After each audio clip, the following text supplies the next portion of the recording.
Hello everyone and welcome back to the channel. In today's video, we are going to understand one of the most useful and popular data visualization tool, the heat map. You may have seen heat maps in biology, bioinformatics, gene expression analysis, business dashboard, weather reports, or even sports data. At first, a heat map may look like a colorful table, but once you understand it, it becomes a very powerful way to quickly see the pattern. But by the end of this video, you will understand what a heat map is, what the color means, how to read rows and columns, and why heat maps are so useful in data analysis. A heat map is a type of chart that uses color to represent values in dataset. Instead of reading numbers one by one from table, a heat map allow us to understand the data visually. Think of it like a table where every cell has a color. The color tell us whether the value is high, low, or somewhere in between.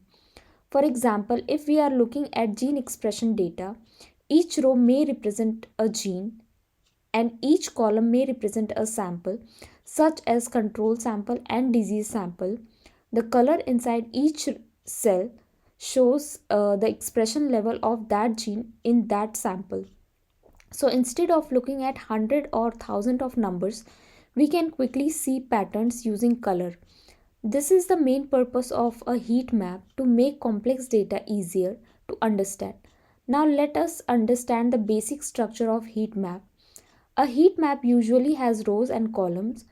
Rows often represent the items we are studying. In bioinformatics, rows may be genes, protein, metabolite, or biological features. Column usually represents sample, condition, patient, time point, or experimental group.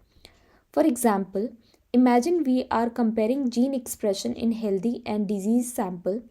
The row are genes, the column are samples. Each small box or cell shows the value for one gene in one sample. This means a heat map is basically a visual version of data table, but much easier to interpret. The most important part of heat map is the color scale. Color represent numerical values. In many biological heat maps, red often means high value or high expression, while blue often means a low value or low expression. Sometimes white, black, or yellow may represent middle values depending on the color scheme used. For example, if gene is shown in red in disease sample, it may mean that the genes are highly expressed in disease. If the same gene is shown in blue in control sample, it may mean that the gene has lower expression in control. But it is very important to always check the color legend. Different heat maps can use different color scheme. In one heat map, red may mean high expression. In other heat map, dark blue or black may mean higher expression. So never assume the meaning of color without looking at the legend. The legend is usually shown as a small color bar beside the heat map. It tells us which color corresponds to low, medium, and high values. To read a heat map, start by looking the color legend. Ask yourself which color mean high value and which color mean low value. Next, look at rows and columns. What do they represent? Are the rows genes? Are the columns sample? Are there different groups like control and disease?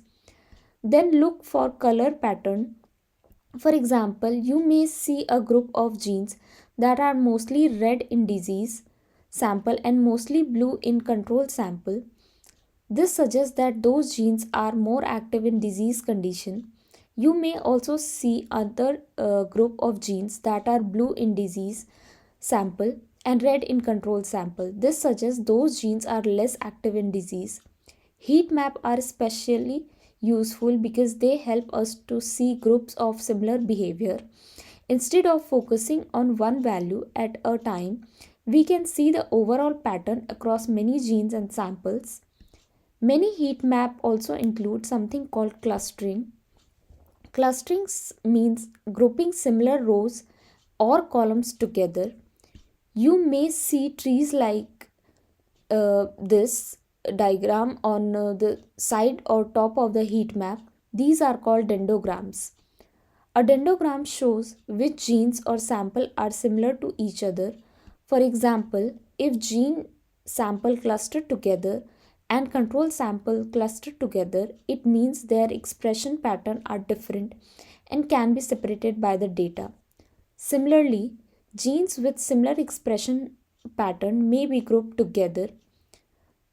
This is very useful because it helps researchers identify gene group, sample group, disease subtype, or pattern that may not be obvious from the raw data table.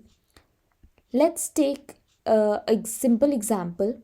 Imagine we have a heat map with 5 genes and 6 samples. 3 samples are from healthy people and 3 samples are from patient with a disease. If gene A, gene B, and gene C are red in disease sample but blue in healthy sample, this suggests that these genes are more highly expressed in disease.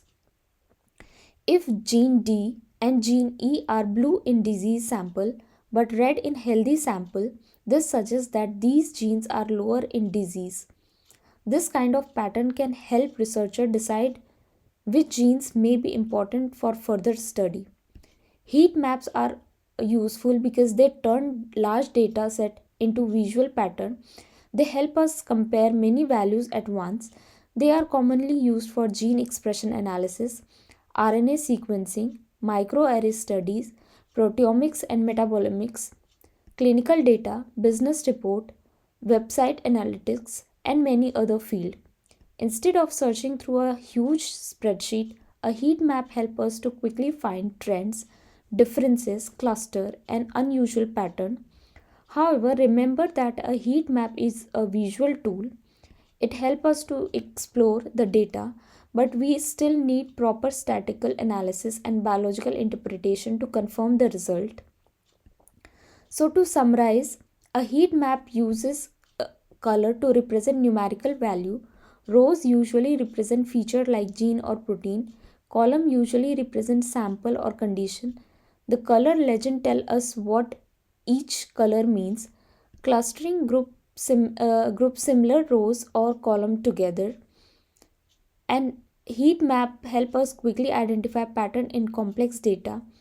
I hope this video helped you understand heat map in simple and easy way. If you found this explanation useful, please like the video, subscribe to the channel and leave a comment if you want more beginner friendly tutorials on bioinformatics and data visualization. Thank you for watching and see you in the next video.